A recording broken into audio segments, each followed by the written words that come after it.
नमस्कार, मैं संदेश नेमा और आप देख रहे हैं खबर समय जगत। आइए नजर डालते हैं आज की ताजा तरीन खबरों पर। कांग्रेस विधायक अभय मिश्रा ने बीजेपी मंत्री विजय शाह के बयान पर कड़ी आपत्ति जताई है। मिश्रा ने कहा कि विजय शाह का बयान देशद्रोह का है और बीजेपी को इस पर कार्रवाई करनी चाहिए। उन्होंने कहा कि अगर विजय शाह कैबिनेट की बैठक में शामिल होते हैं तो कांग्रेस पार्टी इसका विरोध करेगी। अभय मिश्रा ने कहा कि विजय शाह के बयान से वोट बैंक की राजनीति का पता चलता है।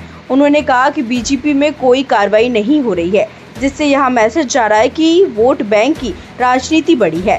मिश्रा ने कहा कि कांग्रेस पार्टी को हर स्तर पर विरोध करना चाहिए और जिंदा इंसान 5 साल का इंतजार नहीं करते हैं, वो हर रोज लड़ाई करते हैं। मिश्रा ने तंज कसते हुए कहा कि पान सड़ा क्यों, घोड़ा अड़ा क्यों, रोटी जली क्यों, क्योंकि रोटी पलटती नहीं है, और कहा कि बीजेपी की शासन में कागज राजतंत्र है, लोकतंत्र नहीं। उन्होंने कहा कि अगर कार्रवाई नहीं होती है तो यहाँ वोट बैंक की राजनीति की जीत होगी। भारतीय जनता पार्टी के विरुद्ध हम ये हमेशा नारा देते हैं, कार्यक्रम करते हैं कि संविधान बचाओ। भारतीय जनता पार्टी जहाँ भी है सरकार में संविधान का हनन कर रही है। इसका मतलब ये नहीं कि वो संविधान की किताब को फाड़ रही है, वो ऐसे कृत्य कर रही है जो संविधान के विरुद्ध है। बहुत सारे ऐसे मामले आपके सामने आ चुके हैं। संविधान ही हमको कई तरह के अधिकार देता है। इसी में लोकतांत्रिक व्यवस्था जो है, इसमें जनता के वोट के माध्यम से चुनाव होता है। हम विधायक चुने जाते हैं, सांसद चुने जाते हैं, विधायकों के माध्यम से सरकार बनती है, मुख्यमंत्री का निर्माण होता है। पक्ष और विपक्ष के आधार पर जिनकी संख्या अधिक होती है, विपक्ष की भी भूमिका होती है।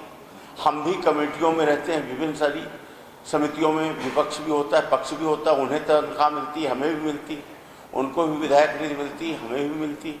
कुल मिलाकर पक्ष विपक्ष दोनों सरकार के हिस्से, ये संवैधानिक व्यवस्था के हम एक अंग। अभी जो ताज़ा मामला है जिसके लिए मैंने आपके बीच में आया हूँ, तो मुख्य तो दो बातें। एक बात तो, पहली बात तो सामान्य तौर पर मैं अपना विचार रखना चाहता हूँ। मैं 2 बार भारतीय जनता पार्टी से भी विधायक रहा हूँ। आरएसएस को भी मैं समझता हूँ, रिस्पेक्ट भी करता हूँ। हमको सिखाया जाता था, संगठन गढ़े चलो, सुपंथ पर बढ़े चलो, भला हो जिसमें देश का वो काम किए चलो। सोफिया कुरैशी का मामला आप देख ही रहे हैं, यही देश का भला हो। बातें क्या करना है, गाना कुछ और गाना है, कृत्य कुछ और करना है, और उनको दंडित नहीं करना है। इससे समाज में क्या जा रहा है असर। और मैं तो तानाशाही, हिटलरशाही की अति मान रहा हूँ कि भारतीय जनता पार्टी को जितना नुकसान इस घटना से हुआ उसका अंदाजा उन्हें है कि नहीं, पर आम लोगों को है, मुझे तो है। पर इसके बाद भी डिक्टेटरशिप, संविधान की व्यवस्था को न मानना, देशद्रोह न करार देना। भी कोई और व्यक्ति होता, कोई मुस्लिम संप्रदाय का होता तो उसका तो बुलडोजर कब का चल गया होता। उसी तारतम्य में मैं एक और बात आपके सामने रखना चाह रहा हूँ। जैसे अभी स्थानांतरण नीति लागू हुई, मध्य प्रदेश सरकार ने एक स्थानांतरण नीति लागू हुई, जिसमें अभी ये महीना चल रहा है स्थानांतरण नीति का। ये शासकीय कार्यक्रम माने शासकीय क्रियान्वयन है, ये कोई प्राइवेट नहीं, सरकार की नीति का हिस्सा है। इसको हम अपने दल पे ले जाकर नहीं कर सकते कि हम भारतीय जनता पार्टी के कार्यालय या कांग्रेस के कार्यालय में, मान लीजिए हमारी सरकार होती तो हम इसको लाके अपने कांग्रेस के कार्यालय में कार्यकर्ताओं के बीच में बैठ के करने। कुछ दिनों में हमारा और हौसला बढ़े, हम अपने जाति और समाज के बीच में ले जाएं और कहें आ जाओ मेरे जाति वालों, मेरे समाज वालों, मैं तुम्हारे बीच में करूँ। इसके लिए व्यवस्था नहीं। ये जो स्थानांतरण नीति है, इसके जो क्रियान्वयन था, इसमें चुने हुए जनप्रतिनिधियों के बीच था। अभी हमारे यहाँ के बहुत ही सरकार के वरिष्ठ मंत्री आदरणीय प्रहलाद पटेल जी, हमारे यहाँ के प्रभारी मंत्री, इतने अनुभवी, इतने पुराने, इतने वरिष्ठ, मैं उनको सिखाने लायक नहीं हूँ। कोई नौसिखिया ऐसी हरकत करे तो एक बार बात समझ में आती है, पर इतने वरिष्ठ मंत्री होकर यदि संवैधानिक व्यवस्था या कह ले वैधानिक संवैधानिक मर्यादाओं का पालन नहीं करेंगे तो क्या होगा, और लोग उससे क्या सीखेंगे। उन्होंने सर्किट हाउस रीवा में एक कार्यक्रम किया। मुझे मालूम था, सबको मालूम था कि 17 तारीख को बैठक होनी है। मैं भी वेट कर रहा था।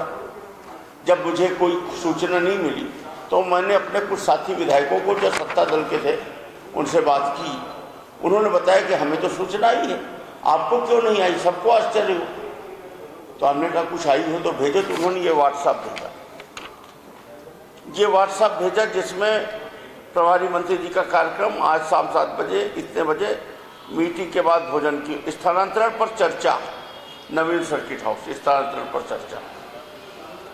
ये भारतीय जनता पार्टी के कार्यकर्ताओं, छोटे छोटे कार्यकर्ताओं तक और केवल भारतीय जनता पार्टी के विधायकों, कांग्रेस का मैं इकलौता विधायक हूं, मुझे नहीं। आप जब मैं इस बात पे गया गहराई में, कलेक्टर ने हाथ उठा दिए कि ऊपर से आदेश। मैं कल अपना विरोध प्रदर्शन करने पहुंचा रीवा में सर्किट हाउस में। हमारे और साथी गेट के बाहर वहाँ एक तरह से कह लीजिए कि विरोध जता रहे थे, धरना करके। हम लोग सब तरीके से अंदर गए प्रभारी मंत्री जी से बात करने। उन्होंने कहा कोर कमेटी की मीटिंग। हमने कहा कि कोर कमेटी की मीटिंग में स्थानांतरण नीति की चर्चा नहीं हो सकती।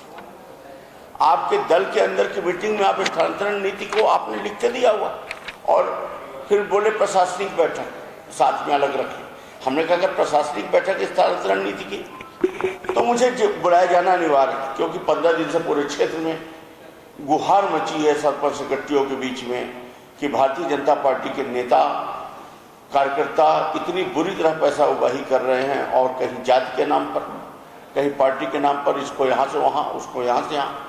तो हमने कहा कि यदि आपके रीवा जिले में क्या मेरा समरिया नहीं आता, क्या मैं समरिया के लोगों से कह दूं कि आप हमारे प्रभारी मंत्री नहीं हैं, और यदि आप हैं तो समरिया का प्रतिनिधित्व कौन करेगा? पूरी जनता नहीं बोल सकती, वो अपना एक निर्वाचित जनप्रतिनिधि इसी के लिए नियुक्त करती है कि वो उसमें हिस्सेदार है। ये गोल गोल जवाब देकर उसको टालते रहे, और इन्होंने स्थानांतरण नीति पर चर्चा की, और हालांकि वो पूरी तरह से हो पाई नहीं हो पाई मुझे नहीं मालूम, लेकिन इन्होंने संविधान की मर्यादाओं का उल्लंघन किया। इतने बड़े पद पर बैठे व्यक्ति को मैं क्या बोलूं? मैं मतलब